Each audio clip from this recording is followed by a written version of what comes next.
Bart. Belgium, I guess, would be. And Dragan. Where's Dragan at the bottom? Hello, Nicolette. Can you hear me? Yep. Yeah. Yeah, I can hear you. Start. Yes, let's start. Okay, sorry, I didn't realize I was not muted. All right. Hi again, this is Susana Sotoli, Deputy Director in Program Division Headquarters. Good morning, good afternoon, good evening to all. Very happy to have colleagues joining from different parts of the organization, as well as colleagues from other organizations and partners. And let me welcome very warmly and let me also give you a bit of a background on what we call this webinar series on accountability. Here in headquarters within the Human Rights Unit, and by headquarters in this case I mean not only New York but also Geneva, we have been working with a focus on the concept and different modalities of accountability for children's rights. This also very much informed by our work with the network of human rights focal points and officers around the 7 regions of UNICEF. And we have had 2 first webinars to address these issues.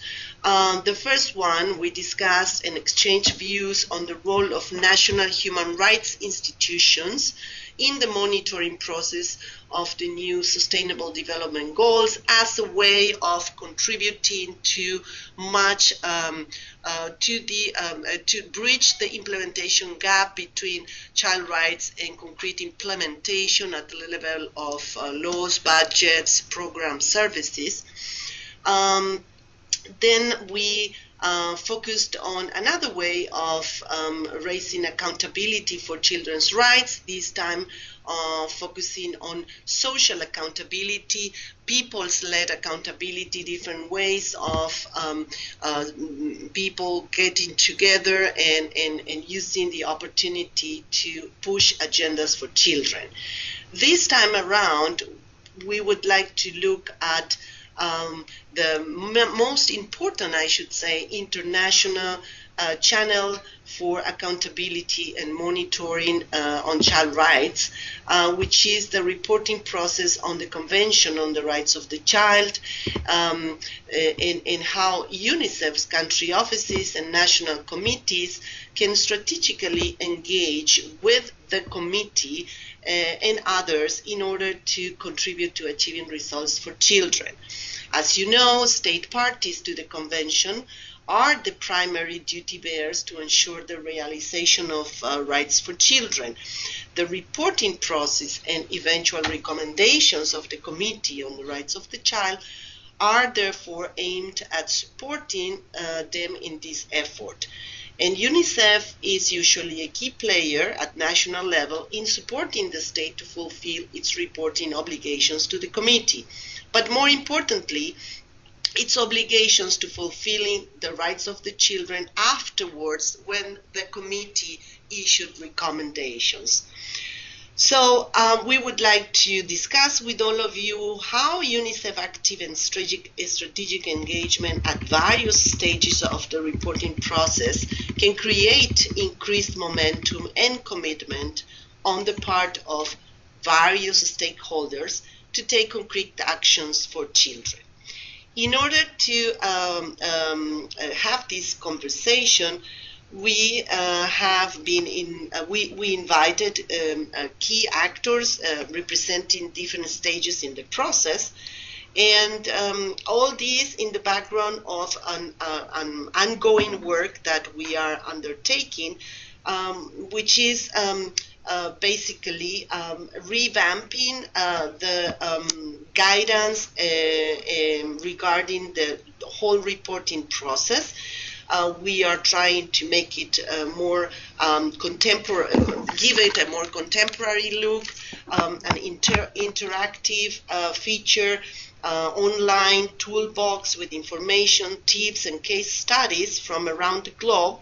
And these new guidance will be launched in the coming months. So the discussion here will continuously inform this work and our cooperation and dialogue with the committee. So before we start up with what I hope to be an engaging and thought-provoking discussion, let me just start with a few housekeeping issues to facilitate this webinar. First, we kindly request colleagues joining remotely to please mute their microphones. Secondly, you are very welcome to pose questions throughout the panelists' presentations and the Q&A by using the message feature. As much as possible, we would ask you to kindly limit your question length to 1 to 2 sentences, also due to the limited time frame of the webinar. And the panelists will do their best to respond to all queries, and we will make sure to circulate a Q&A in follow-up to the webinar, responding to any questions we may not have had the opportunity to address. So let me present our panelists, introduce our panelists. We are delighted to have with us today an exciting mix of speakers with both global and country level perspectives.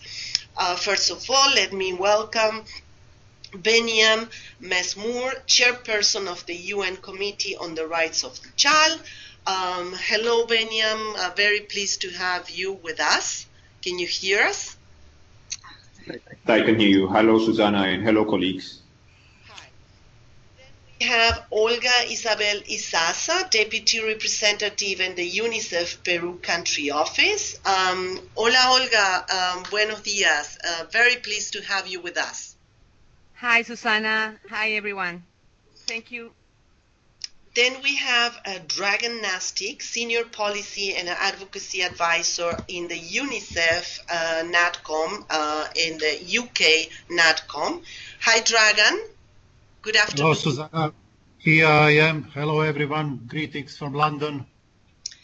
And last but absolutely not least, we have Agnes Aidoo, who is a former Vice Chairperson of the Committee on the Rights of the Child and former UNICEF representative. Very pleased to have you here, Agnes. Hello.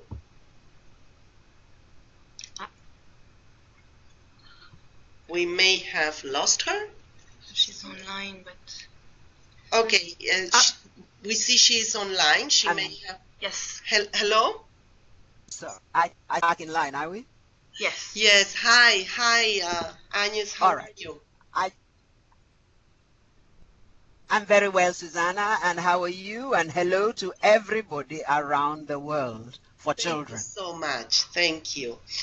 Okay, so we will start asking Benyam to start up the conversation, and in order to kick off with this, I would ask Benyam to help us from the committee's perspective to understand and reflect on how can UNICEF support this process in the sense of what are the things that we are doing, so to speak, right so far.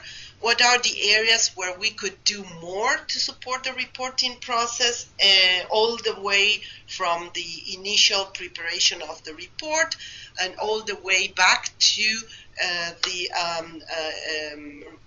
use and dissemination of recommendations, and how can we as UNICEF work differently to improve or help increase the impact of the committee's work at national level. How do you see the committee's reporting process informing that was one. And the second, how do you see the committee's reporting process informing or being informed by the implementation and monitoring of the 2030 Sustainable Development Agenda, understanding that We do have our agenda, which is, of course, the child rights agenda enshrined in the convention. However, the momentum of the sustainable development agenda can help us to leverage attention for very key child rights indicators and areas of work. Over to you, Benyan. Thank you very much, Susanna, and greetings to all colleagues. Agnes, it's a pleasure in particular to hear your voice, and it's a pleasure for me to be here. Greetings from a warm greeting from a not so warm Cape Town to everybody. I have 7 minutes, so I'm not going to have the luxury of saying a lot about the amazing work that UNICEF does. You know it yourself. I hope that you do an amazing amount of work, and as the Committee on the Rights of the Child and also as the Chair, I'm extremely grateful for the continued support that we benefit from you. One of the main successes of the Convention on the Rights of the Child, be it in terms of ratification, in terms of the national efforts that are undergoing in all corners of the world, quite a lot of the credit also goes to UNICEF. Now, as I said, there are quite a lot of things that you are doing very well, starting from lobbying for ratification. We have reached 196 for the Convention on the Rights of the Child, but there is still quite a bit of work that needs to be done in relation to the Optional Protocol on Sale, Child Prostitution, Child Pornography, and the Optional Protocol on the Involvement of Children in Armed Conflict. I think that's one area where there is a bit of a push that is required. Now, I want to come to one specific issue, which is the complementary or alternative reports that we receive from UNICEF. That's a very useful document. And I won't be original in saying that within the committee, it's a document that is held in very, very high regard. That's an understatement, probably. I don't want to go into details of conversations in closed sessions, but I can just give you a bit of an anecdote where if a committee member raises his or her hand and says, why are we including this recommendation in this part? Because maybe I don't recall that this was a sticking point or an issue in that specific country. What is the source? And then if the rapporteur raises his or her hand and says, no, this is actually from the submission from UNICEF, it's a sort of a deal breaker, if I can call it that, in the sense that the document is held in very, very high regard.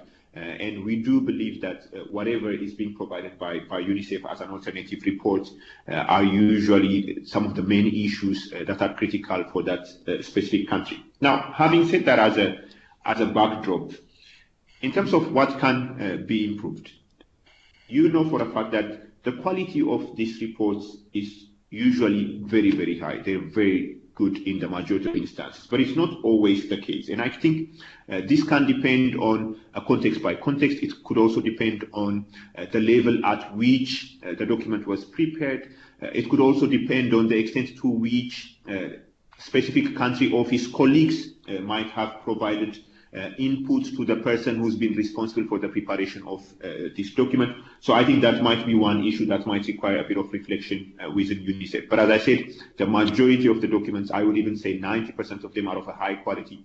But how do we try to make sure that the other 10% come to the 90% is a conversation that we can have. Now, the other point that I want to mention is when we look at these documents, or when we have the pre-sessional working group with a representative, usually the deputy or the main representative of UNICEF, we're not only interested in the IQ issues, we're also interested in the EQ issues, the emotional quotient related issues.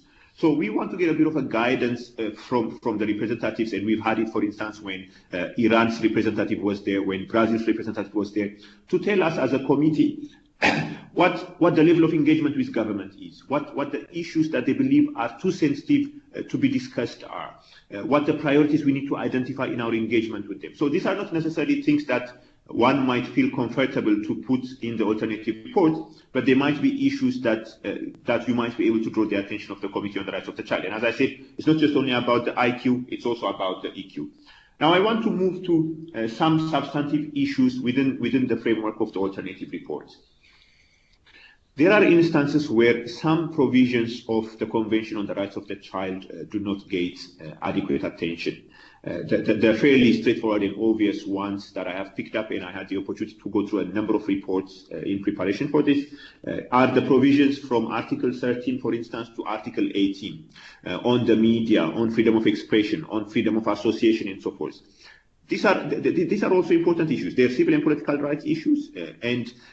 For instance, if it was the case for the Human Rights Committee, there is a civil society organizations that specifically focuses on specific aspects of that instrument. But in the context of the Convention on the Rights of the Child, my recollection tells me that we don't really have any solid, strong civil society organization that is focusing on these aspects of the Convention on the Rights of the Child. So if we want to follow up on the implementation of the Convention on the Rights of the Child concretely and in a comprehensive manner, it becomes extremely important to make sure that the alternative reports also cover as much as possible all the provisions within the Convention on the Rights of the Child. I want to come to another example, a second example.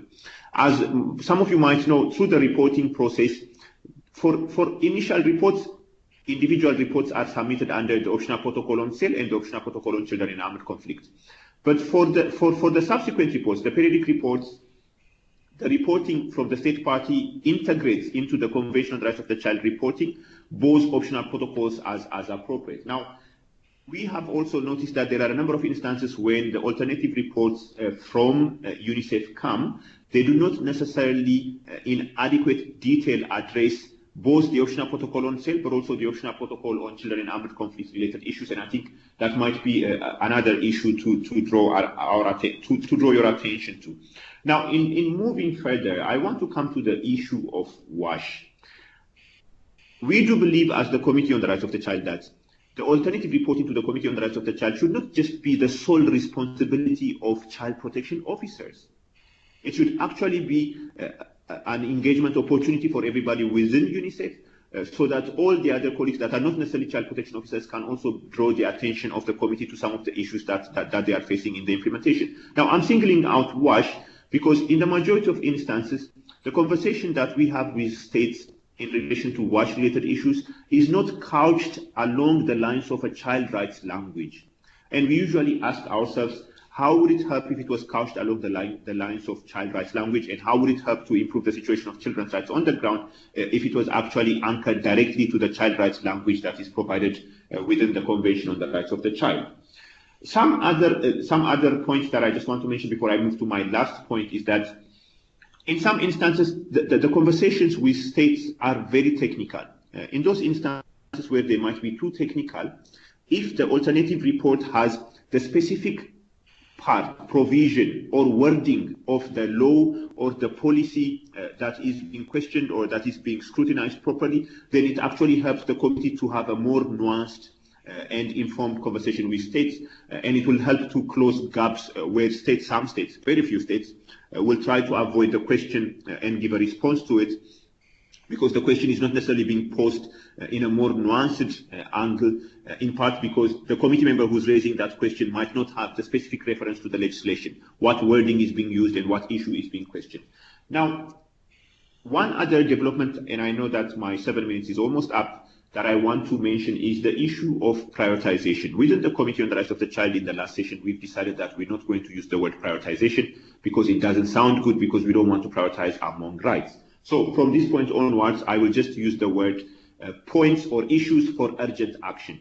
It comes from a long conversation that individual committee members have had with government agencies. I'll give my own anecdotal evidence. When I was in Costa Rica last year, the Minister of Foreign Affairs, she said to me, Binyam, if you were my legal advisor on children's rights issues, you gave us recommendations that are like 70, 80, or 90. Where do I start with the very limited resources that I have, so that when I come back next round, 5 years down the line, I can show you a bit of a progress that we have made as a country?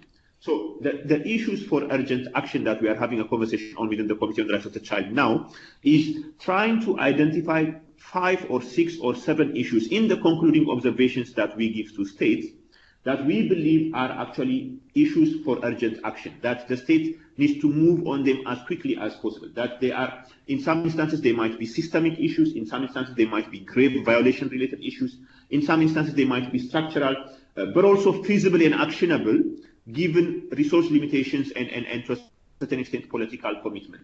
So this would have an implication for the alternative reports that we receive from UNICEF offices, in the sense that we need to have a bit of a guidance in terms of, on the basis of these very vague criteria, in terms of systemic, grave, structural issues, but also feasible and actionable issues, we need to have a bit of a guidance from UNICEF officers in the alternative reporting to tell us what the 3, 4, 5 issues that they believe are issues for urgent action, because that's also the direction that the committee is moving in issuing the forthcoming concluding observations beginning from the next session in September. My last point on the SDGs, as Susan already knows from the biennial meeting, we have already started a process. We are trying to integrate the relevant SDG issues to the reporting cycle.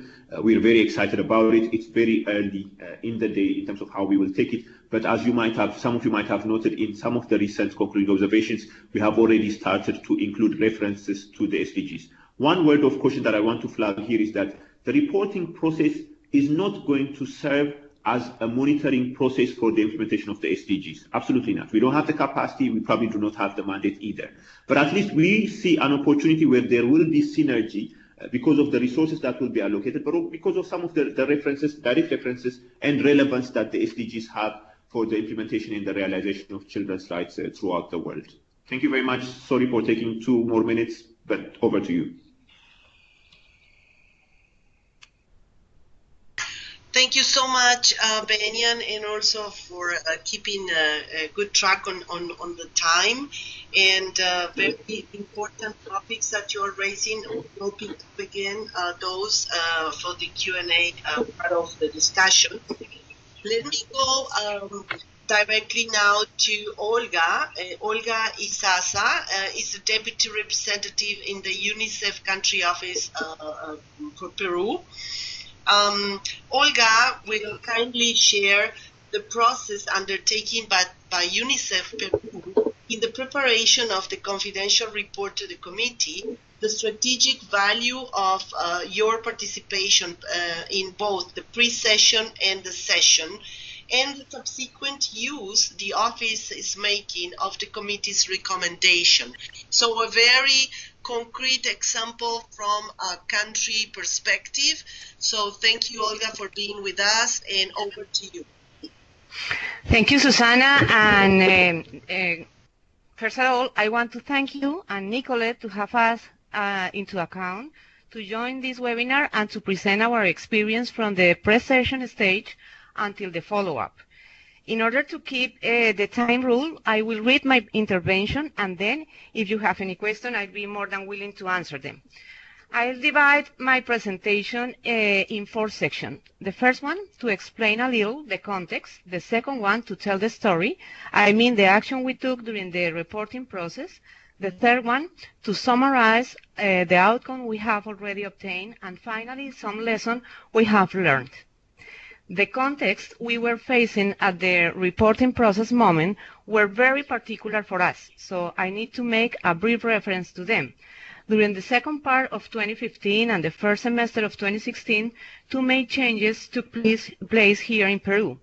At the same time, we were working on the confidential report. The first one was the change of national government with the election process behind it. And the second one, the transition of UNICEF cycle of cooperation. As you may know, we have 5-year cycles. I will refer to the first one as an external context and the second one as an internal one. We considered that the best way to reinforce those 3 processes, the report building and the changes, was to get some grain of coherence among them. Because at the end, our prior target was to position some key messages, I mean policies recommendation for the country to follow up and strengthen a strategic alliance to obtain it. So as we needed to produce a confidential report and at the same time we have to update the situation analysis as a first step for the country program preparation, we decided to combine them. I mean, we made an HRU review by looking at the main indicators, by tracking the previous recommendation made by the committee, and also by identifying the bottlenecks that the country has still to overcome and transport them into policy recommendations aiming to advance in the children's rights guarantee. To hold this analysis, we made an adjustment in the internal context, which consists in taking away the exclusive responsibility to produce the report from the protection area. As it is about all rights, all areas have to be involved and have to contribute in a strategical way to it. The important thing I want to mention here is the relevance to make the reporting process as an office exercise, led by the management and getting all areas involved on it. Also, it is important to mention that in order to get a more complex comprehension of the analysis, we made a participatory process which involved many partners, public, private, social partners, and promote with them a deeper review of the children's situation in the current country context. During this time, we worked hard to build on key messages policies. We want to advocate for, not only in the confidential report, but also in our new country program, and furthermore with the government, which represented the external context previously mentioned. Ahead, I will return to the CPD to show you how the committee's recommendation influenced it. The key messages accompany us since then and will remain for the next 5 years. Then came the pre-session, during which we tried to have a close relationship with the members of the committee in order for us to be able to emphasize the key messages and provide the members with a good evidence to support our concern around the issues behind each policy recommendation. During the session, the relators were determined to focus on that again.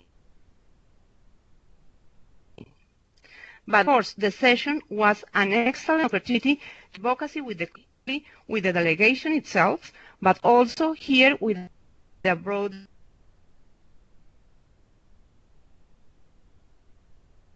the bridge to start to work in a live ombudsman office. When we had final, which came very soon, and it was great, we launched our communication strategy named Few Kisses, More Proposals, to try to abolish the proselytizing use of children during political campaigns. Through digital, TV, and radio channels, we invited the citizens to take a photo every time they saw a candidate kissing a child and send it to us in order to disseminate it publicly and ask the candidate for a concrete proposal for children. We received a lot of photos, and then we got some proposals for candidates which we disseminated as well.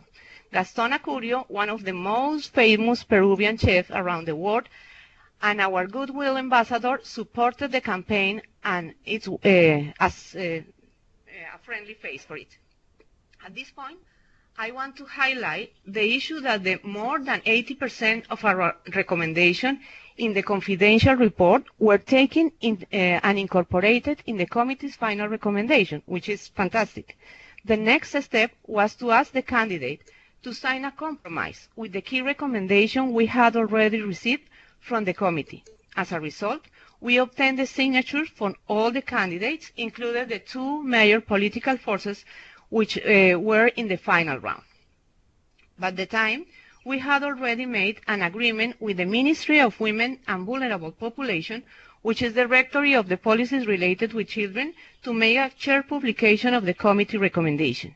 We also tried to get the Minister of Justice involved in the publication, since he was the head of the Peruvian delegation. Well, but we couldn't, because they were the ones who promoted the enacted law related to juvenile justice, which hardens the penalty and reduces the guarantees for adolescents, the same one which the committee strongly recommended to derogate.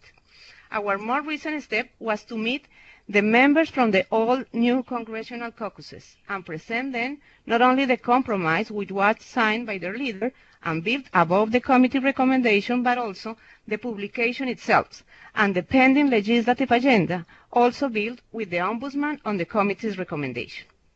From our point of view, we have already obtained some quick achievements. To return to the CPD and to mention the first achievement, I want to say that our new country program not only integrates the recommendation, but even more, it was built on them, which means that all our effort will be placed in helping the country to meet them and to reinforce the mechanism itself, as we included a field of action aiming to strengthen the civil society capacity to follow up the state fulfillment of the recommendations. Our second achievement has to do with the fact that the compromise built on the recommendation was signed by all candidates, of course, including the elected president. Additionally, the legislative agenda for the next 5 years was built and presented to the congressmen as a roadmap for their work related with children. I want to highlight that we also have obtained an unexpectedly quick result, which was the enacted law which prohibited the corporal punishment against children. And I say unexpectedly quick because it was a kind of fast reaction to compensate the juvenile justice law that I previously mentioned. Finally, in terms of lessons learned from this process experience, I want to say that it is about how, by working together with the members of the committee, strategic allies for the country, and UNICEF, we were able to identify the remaining strategic challenges for children's rights realization, to support that with evidence, and to produce policy recommendations in order for them to be incorporated through advocacy in the public management tool and at the same time in the planning instrument that UNICEF has with the final aim to change the children's life. At least for us, as a UNICEF, we have to make this process to be led, but the organization management, also we have to develop a close and useful relationship with the committee members and to develop a regional agenda for the most sensitive topics, like for example juvenile justice, in order to support the mechanism to influence the political agenda at the country office level. Well, to close my presentation, I just want to say that this was the way Peru country office managed the engage in the rights of the child reporting process. Of course, I want to thank you all again for this opportunity, and that's all. Thank you so much, Olga. I really liked your presentation, very clear in highlighting key aspects of a successful way, and I would say intelligent way of incorporating some coherence into the many processes that our country offices usually need to go through.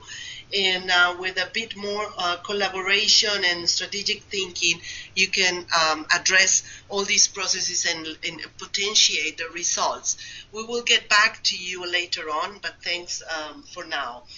Let me now go to Dragan Nastic from the UK NatCom. Dragan will share the UNICEF UK experience of engaging with the committee reporting process in 2008 and 2016, including their interaction with government, child rights NGOs, and child rights commissioners across all 4 countries of the United Kingdom. And let me say that this is really another very interesting experience coming from a NatCom country, which poses specific opportunities as well as challenges. Before going to Dragan, let me say that we have 65 people connected to this webinar. We are absolutely thrilled to have that audience, and I am asking that audience to start sending with your computers through messages questions, so that we start processing them and winning some time as we move forward with the presentations.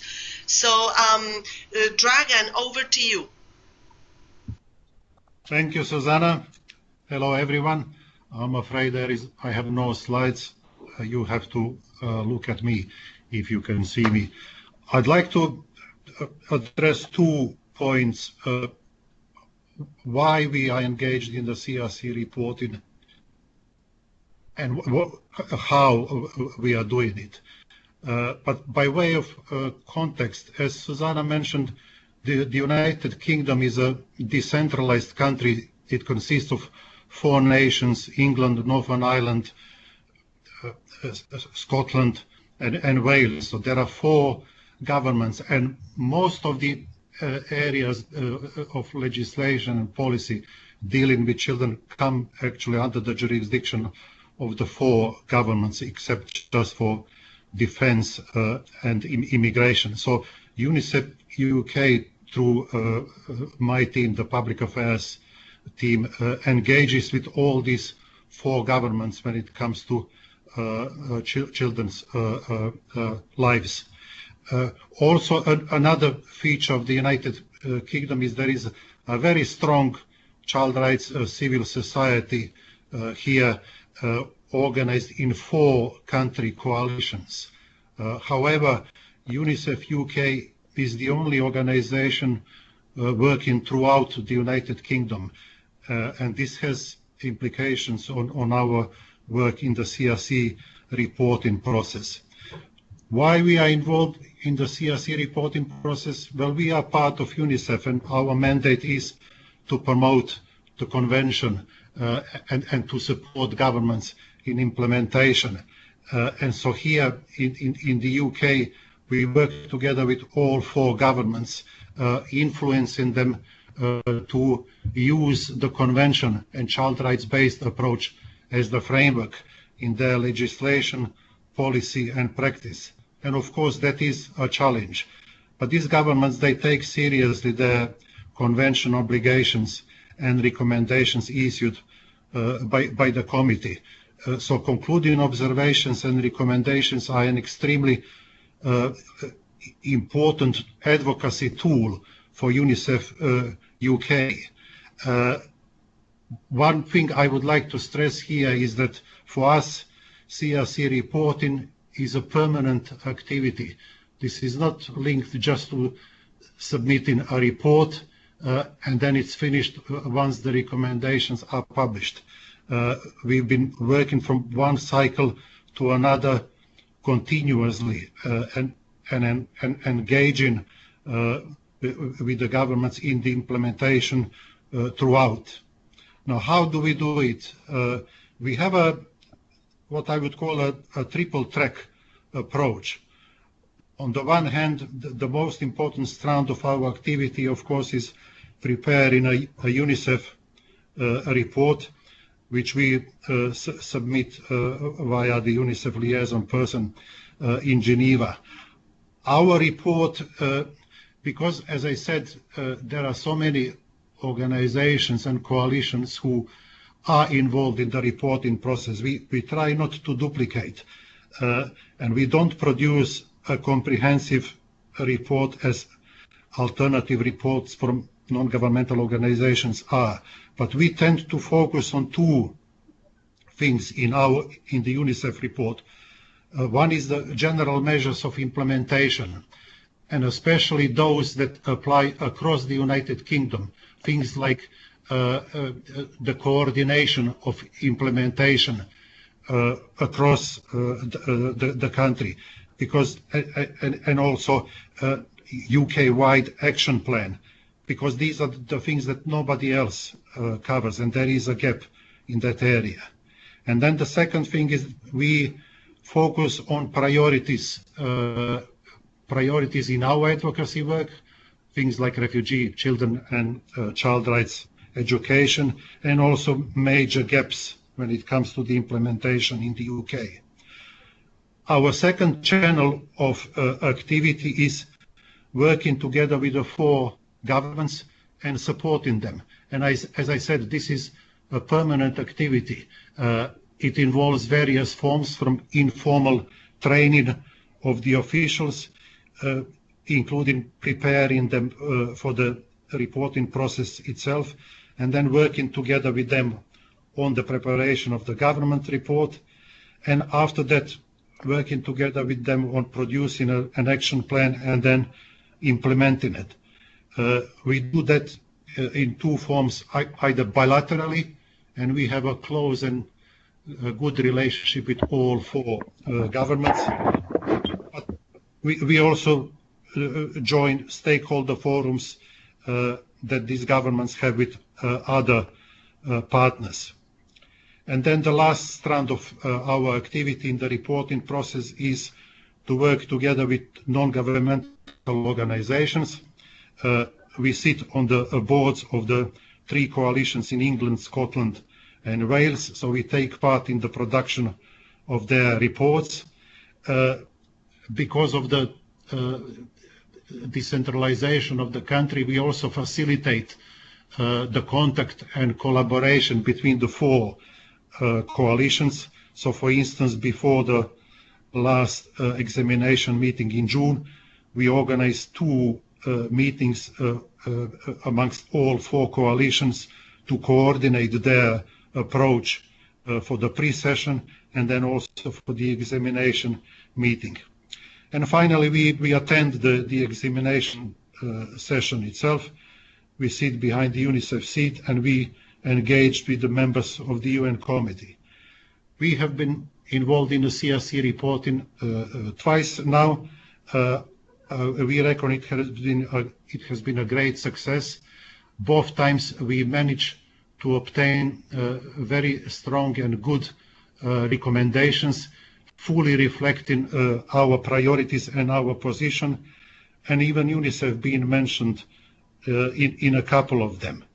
So in a summary, I would like to say that the CRC reporting is what is called the foundational advocacy work and an absolute basis of our advocacy work. And I would just like to use this opportunity to say that everything we do there in Geneva in relation to the CRC reporting process, we do in close collaboration with UNICEF, and we are grateful to the support from UNICEF's liaison officers there. Currently, Nicolette, without her fantastic support, we would have not been able to be so successful. Thank you. Thank you so much, Dragan.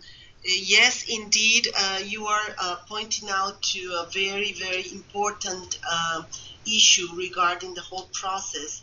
And as you were saying, the CRC reporting is a permanent activity, of course, with the very key and specific milestones, but in the sense of being an ongoing process whereby, again, accountability for children's rights is at the center of many of the activities that we engage as UNICEF.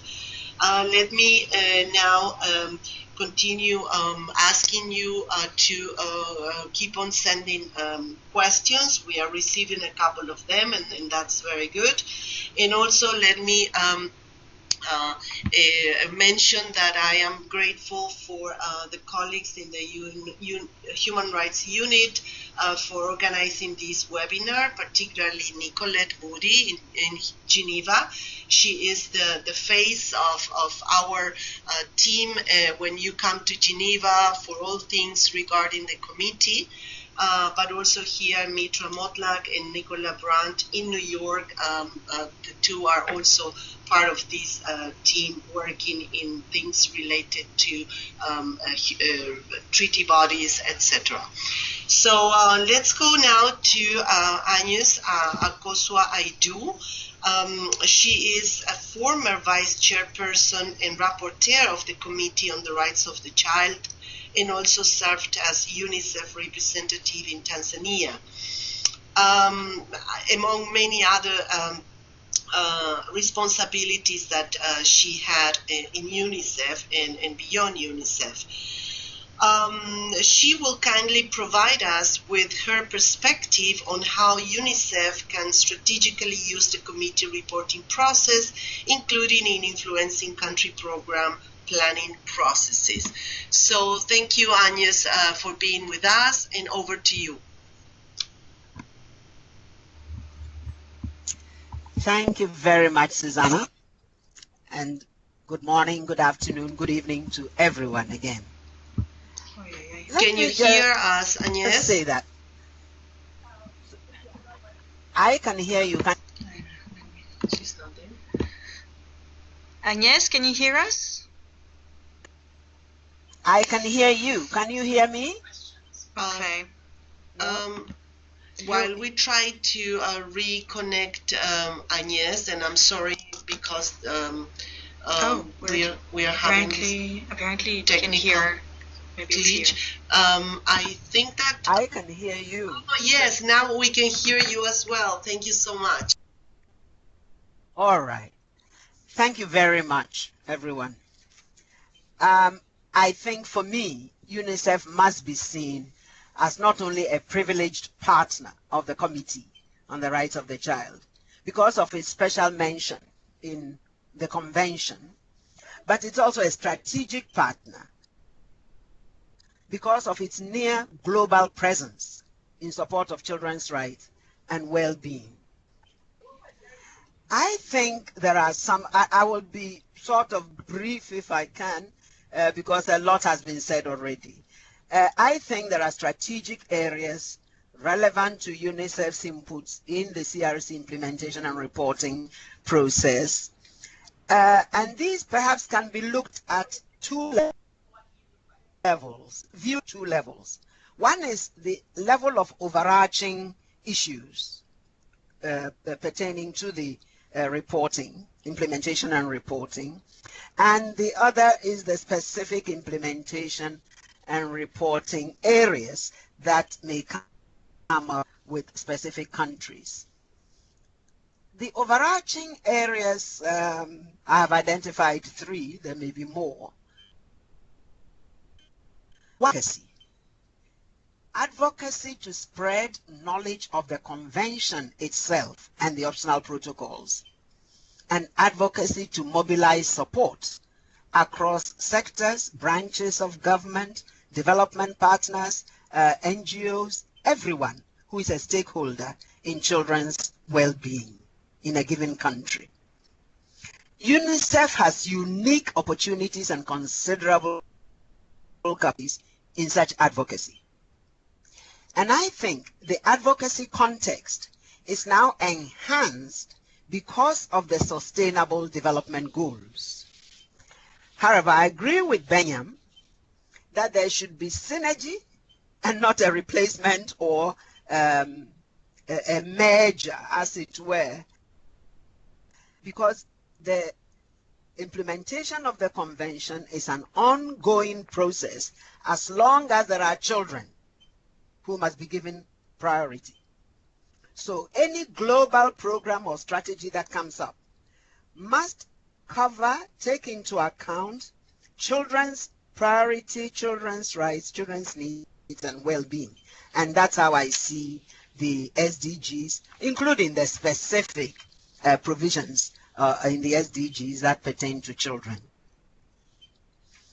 The second overarching area that UNICEF has a unique opportunity and actually does a lot is, and it's of concern to the committee, is data collection and analysis.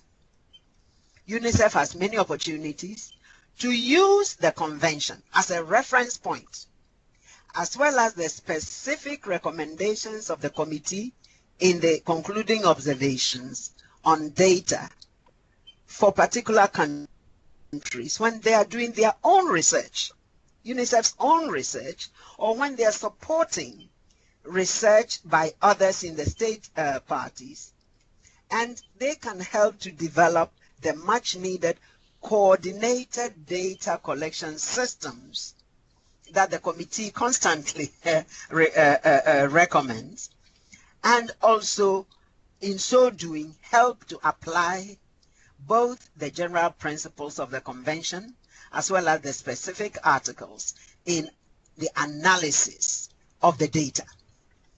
This way we could work systematically to ensure that data collection and analysis on children will cover children who are underserved. Can you hear me? Can you hear me? Yes, we do. Hello, can you hear me? Yes, we can hear you. Sorry, I don't know what's Okay. happening. All right, thank you. Okay, sorry about that. No, I was saying that if UNICEF strategically used the recommendations of the committee on data and data analysis in its own research, and also in supporting research on children by others in the state party, we could help to really improve the coordination of the data collection systems and the application of the general principles of the convention as well as specific articles in the analysis of the data to ensure the coverage, for example, of underserved children and their families, children with disabilities, discrimination discrimination among children, and so on. A third overarching strategic area that UNICEF is well placed to support and help is resources, mobilizing resources for children. Through advocacy and support to child-sensitive or child-responsive budgeting, UNICEF can help greatly to increase the resources for children. One, from the state parties' own available resources, in accordance with Article 4 of the Convention, which calls for the use of to the maximum extent of the available resources for children, and also resources from development partners who are also covered by Article 4 of the Convention. In this area, UNICEF can support the ministry or government unit responsible for children to present its budget more effectively to the ministries of finance, which finally determine the allocation of the state budgets. A lot of times, these ministries or departments responsible do not have sufficient capacity to advocate or push for a bigger share of the national cake for children. But you advocate directly and strongly with the ministries of finance resources for children. And then finally at the interagency and donor levels, UNICEF has a good voice, a great voice that can be used to persuade the World Bank, IMF, the bilaterals, UN agencies, UNDP, WHO, ILO, and so on, to give priority to children's rights and needs in their own budgeting or in the basket budgeting that may go on in a particular country.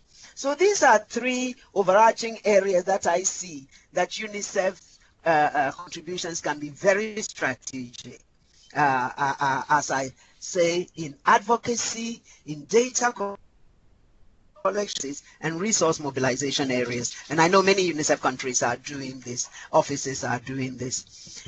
When it comes to the specific implementation and reporting areas, I think we all know that the state parties cannot easily report on what they have not planned properly and implemented effectively. From my experience, not only on the committee, but working elsewhere in the Economic Commission for Africa and so on, where I interacted with UNICEF and others, and in follow-up missions that I have also been able to undertake while on the committee to Tanzania and to Seychelles, and at regional workshops to follow up on the concluding observations in West Africa. There are some critical gaps that impede the reporting process. One of these, excuse me, is inadequate knowledge of itself. Inadequate knowledge of the convention, the optional protocols, the concluding observations, and the general comments of the committee by the relevant stakeholders in the state party, including many NGOs. The second, which flows from the first, is inadequate reflection of the general principles and specific articles of the convention and recommendations from the concluding observations in planning by the different sectors: health, sanitation, community development, labor, etc. And here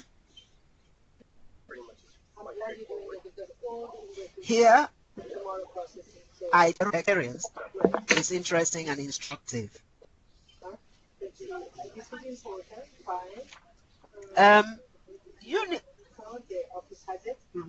I have a feedback from somewhere. Hello? Agnes, we are asking colleagues to please mute your microphones. Make sure that you have microphones muted, and I would appreciate if you can Yeah, go Thank you. towards wrapping up your Fine. presentation.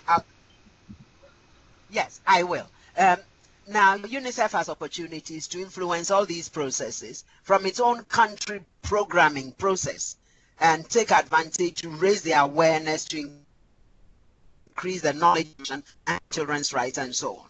I think UNICEF has an advantage in supporting training of professionals and officials in the state party in the reporting process and using the guidance of the coding, the new observations, and the general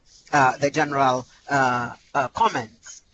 I think the success, if I may, the success for UNICEF in really influencing strategically the reporting process crucially depends.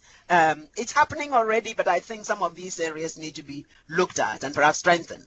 The first for me is the political will. Small p for political. Small political will. Organization itself, that UNICEF will be committed to supporting and in the reporting process, and at the country level, will from the highest levels.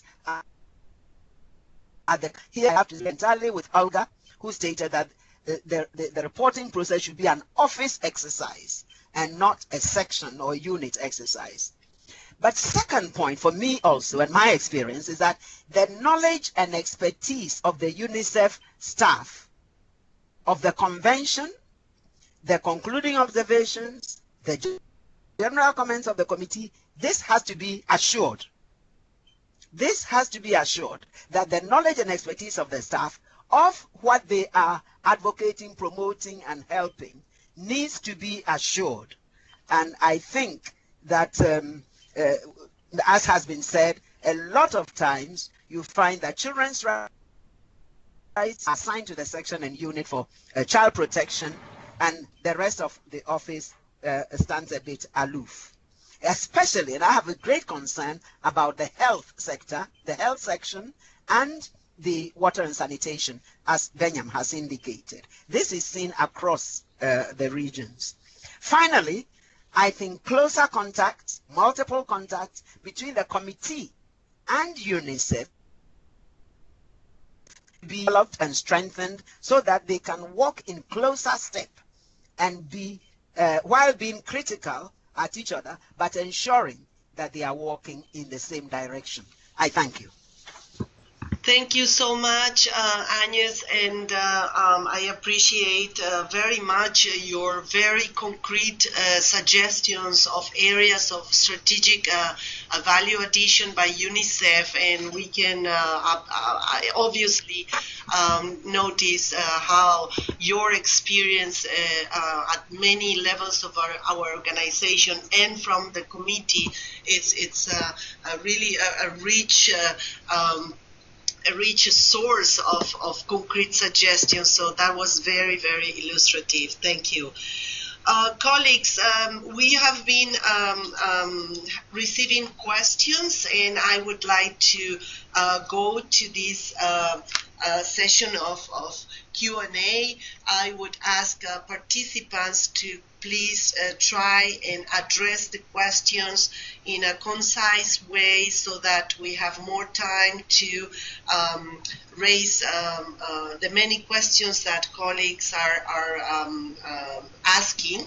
So I'll start with a very general question, and perhaps I would ask Benyan your view in terms of two questions, Benyan, for you. One, from your vantage point, how can we jointly from UNICEF, but also from the side of the committee, advocate for countries to submit their reports? And we are having Ivan Jerovi, our representative in Belize, rightly pointing out the example of Belize that hasn't submitted the report since 2007. So if you would have some suggestions on how to push countries to really deliver on their commitments. And the second question for you, Benyam, colleagues are asking is how many confidential reports does the committee receive per session? And again, going back to the idea of establishing some sort of prioritization in terms of also what UNICEF submits to facilitate what you were saying in terms of identifying priority or issues for priority action. In other words, if we from UNICEF can also help in that sort of prioritization process. Over to you, Benyam. Grateful for your concise answers. Thank you very much, Susanna, and thank you very much to all the colleagues, also those who raised the question. I just want to bring in a precursor to this. There are some groups that believe that the Committee on the Rights of the Child can go ahead and consider the situation of children's rights in a specific country in the absence of a state party report. I know that there are other treaty bodies that have done this in the past, but the Committee on the Rights of the Child has never done this, in part because the challenge with the committee was mostly to deal with the backlog of reports, not pursuing reports that have not been submitted. But slowly but surely that is improving. Just to give you a bit of perspective, when I joined the committee in March 2013, there were about 112 reports that were awaiting consideration.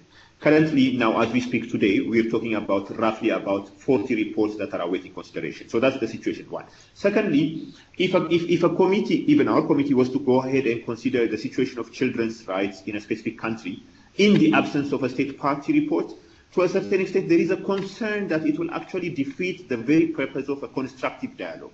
A constructive dialogue actually assumes that a report is submitted, a pre-sessional working group is constituted, a list of issues is actually sent, and then you have a delegation in front of you. Because if you were to consider in the absence of a state party report and you give that recommendation to the state, the practice tells us that the state would not really take those recommendations seriously. In fact, you might also put them in a foul mood. So that's one. The second one is some suggestions on how to push states to submit. One of the starting points could be to start from Geneva itself. Almost all countries, all state parties almost have an office in Geneva. Maybe an engagement with the offices in Geneva might be the starting point. But the country office engagement is extremely critical. The Geneva office can push not just only for the Convention on the Rights of the Child, but also for all the other treaties that are requiring state party reports. So the engagement at the country level, particularly from the line ministries of children and women, the Ministry of Foreign Affairs, Ministry of Justice, and so forth, would be a very critical opportunity to push for. One or two critical examples that I want to give. There have been a couple of instances where, through the Universal Periodic Review process, issues of reporting, not only ratification, but also reporting were raised. And maybe that might be one area to look at, whether there is room for advocacy to push for submitting of reports to the Committee on the Rights of the Child through the UPR process. As the Committee on the Rights of the Child, we have started a process where we are trying to engage with countries that have not submitted their reports or that are long overdue. For instance, I can give you an example. A couple of weeks back, I was in New York. I was already given an instruction by the committee to engage with Tonga, because previously it used to be Nauru and Tonga that didn't submit their initial report. Now it seems to be Tonga, so I've tried my best to engage with them. There may also be possibilities to write formal letters. We've had internal conversations within the committee in relation to the countries that are long overdue, trying to see the possibility of writing a formal letter. But before that formal letter is actually written, to engage with the permanent representative of that country that is actually present in Geneva. At least those are some opportunities that we see a possibility for pushing. Now, how many confidential reports per session? Usually we receive one confidential report from UNICEF. There are instances where coalitions of NGOs or thematic focused NGOs submit confidential reports. Sometimes they're not confidential, they're actually put on the website, but in exceptional circumstances they are actually confidential. So usually it's just only one, but I do not recall from my experience where there were more than one confidential report. There were a few occasions where NGOs submitted a confidential report at the pre-sessional working group, but there were developments later on, 9 months down the line before the constitution of the state, so that necessitated the submission of another abridged confidential report, which the working group, which the rapporteurs of that specific country tried to take into account in their engagement with the state. Now, the third point, how to establish prioritization. As I mentioned, the committee is very cautious not to use the word prioritization. We've said issues for urgent action. Now, what we're looking at, we're not thinking of converting the Committee on the Rights of the Child into the Committee on the Prioritized Rights of the Convention on the Rights of the Child. We're not planning to do that.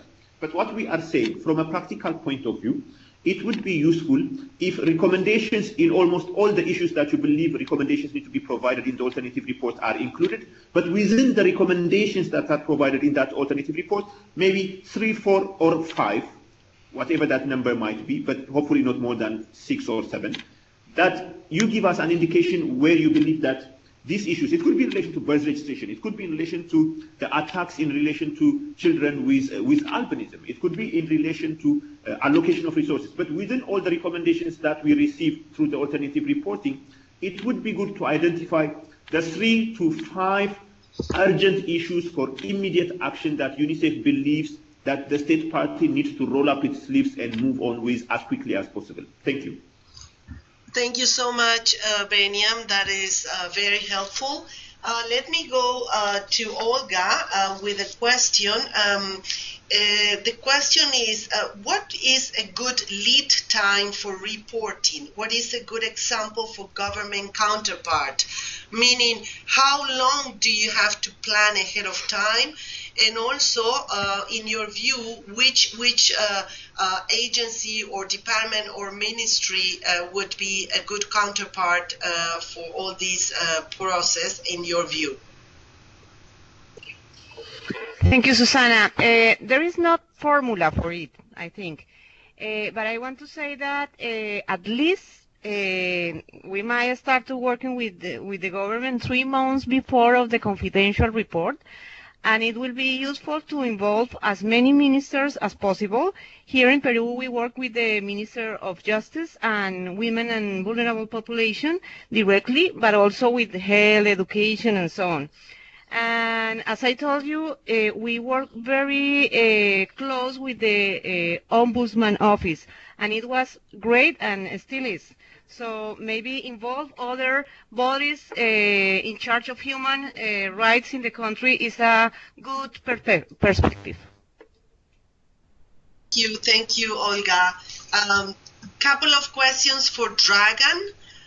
First, Dragan, how does the UK justify investment in reporting? And as you know, this is in the context of the modality of work that NATCOMs have, whereby is basically resource mobilization and advocacy, and you have particular parameters as to how much time and resources are invested in each of these two portfolios. So the question is, how does the UK justify investment in reporting, and how do you track results of your work in reporting? And the second is, what is your regular system to monitor CRC in the UK? And perhaps linked to that, you mentioned an action plan, and if you could elaborate a little bit on that one. Over to you, Dragan.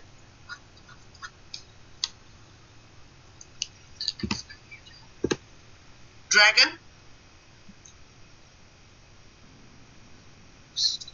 Sorry, I'm here. Can you hear me? Yes, go ahead.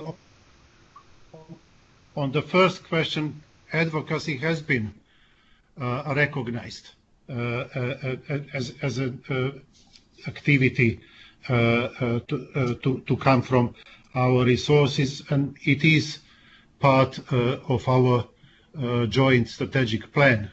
And so, as I said before, it is defined as a so-called foundational advocacy work. On the second question of monitoring, the way we do that is that through our bilateral relationship with the 4 governments, but then all these 4 governments, they have set up child rights advisory groups with whom they consult not just on the implementation of the concluding observations, but also when it comes to passing new legislation, policy, and scrutinizing practice. And UNICEF UK is a member on all these child rights advisory panels. On the specific issue of action plan, here it's a little bit varied situation. It's good in Wales and Scotland, where governments have strong specific action plans, so it's easy to engage with them. In London, the government is not so much in favor of producing formal action plans, so it's something that we've been discussing actually with the central government for the last couple of months. But the good thing about this is that the UN committee has issued a very specific recommendation asking the Westminster government to publish an action plan. So I'm optimistic about it. Thank you so much, Dragan. Thank you. I have a question for Agnes, and this would be, can you share with us an example of a country visit you conducted as a member of the committee that you found particularly impactful?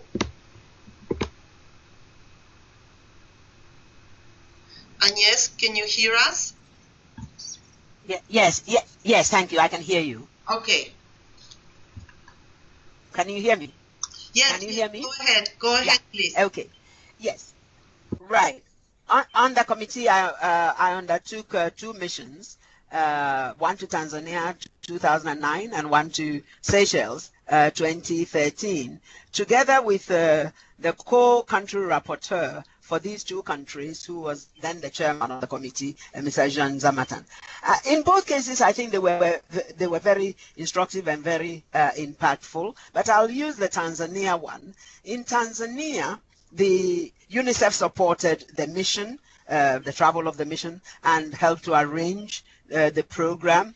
We found that it was very necessary to help to strengthen the coordination system between the ministry responsible for children and the other sectoral ministries and institutions.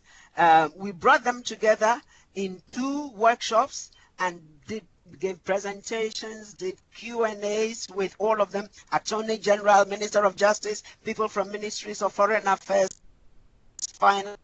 And at this particular moment, Tanzania was preparing a bill to go to Parliament for the enactment of an act, a Children's Act, which was necessary for the full implementation of the convention.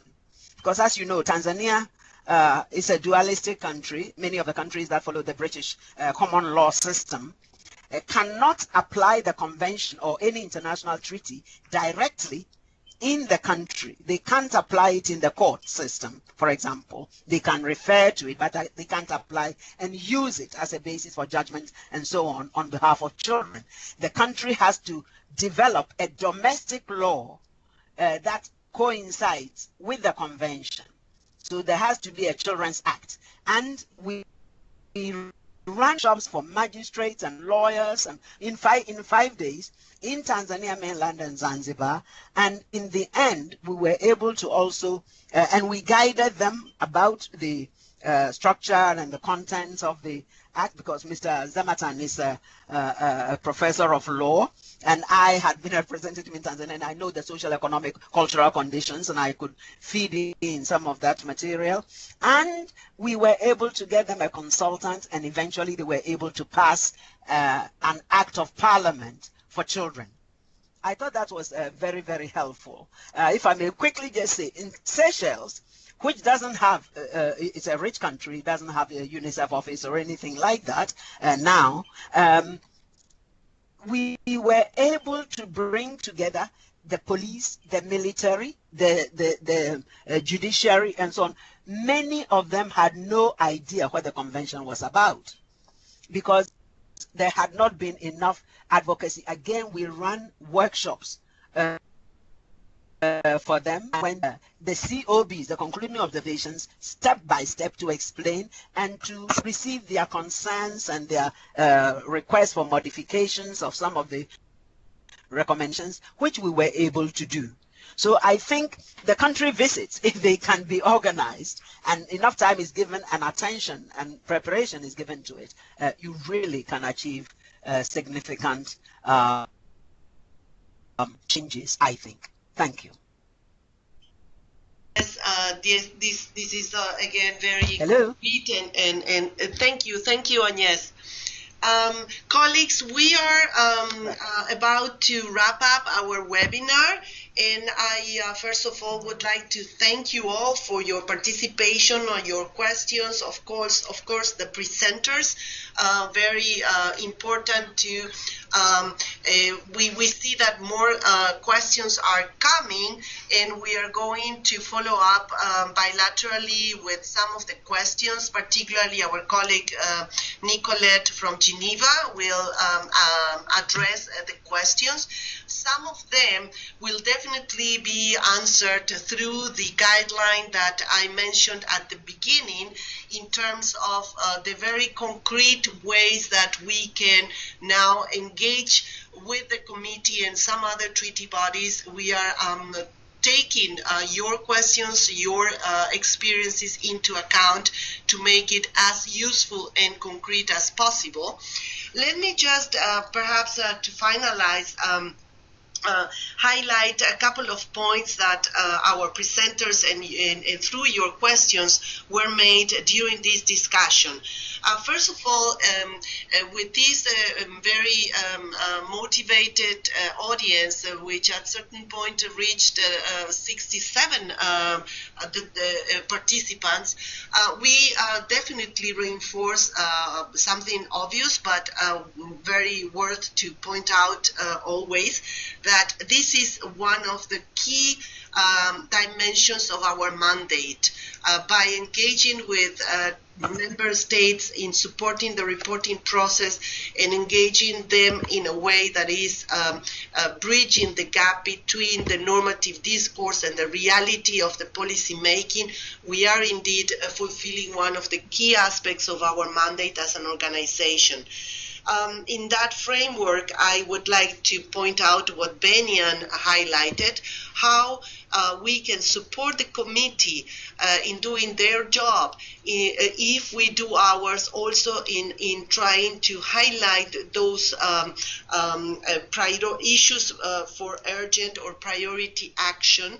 In that way, we would be much more efficient, and we will be able to address the question that the Ministry of Foreign Offices in Costa Rica very rightly asked to Benyan, and many of us have also been in the situation whereby our counterparts ask us, okay, where do I start? It's not so much at times that there is a lack of political will, but also the need for us to help them answer the question, how? How am I going to start following up on the recommendations? Secondly, the point that Olga, the bottom line, I would say, in Olga's presentation, which is how we need to incorporate this in a more strategic and coherent way within our planning and programming processes, and making the most out of it advocacy-wise, programming-wise, so that we don't feel that we are adding something to our regular programming, but quite the contrary, taking it as the core of our programming. Third, I would like to stress Dragan's point regarding the fact that the CRC reporting process is a permanent activity, is of course related to milestones, but at the core of it is a regular monitoring and normative perspective that we need to incorporate in all our endeavors. And finally, the very useful suggestions coming from Agnes in terms of key areas for strategic engagement, advocacy, data collection, and very, very important because oftenly we oversee the powerful aspects of using the CRC Article 4 and the recently issued general comment on investment in children for our advocacy and policy work regarding budgeting for children. So with that, I would like to again thank you so much, our presenters, first of all, for your engagement, our constant collaboration with the committee, Benyan. This is part of our follow-up when we had our biennial meeting, and we said that we needed to have more frequent conversations with the field. So we will have more of this. But also thank you, Dragan, Olga, and Agnes for your participation and the great questions that colleagues have been sending us. I wish you all, wherever you are, a very pleasant rest of the time, and we'll connect again hopefully soon for another edition of this webinar series on accountability for children's rights. Thank you so much, and until next time. Thank you, Susanna. Thank you, It's been Susanna. excellent. Thank you very much. Thank you, everyone. Thank you. Thank you, Susanna, and everyone. It was Have a worth good it rest of the day. for the children of the world. Right. Thank you.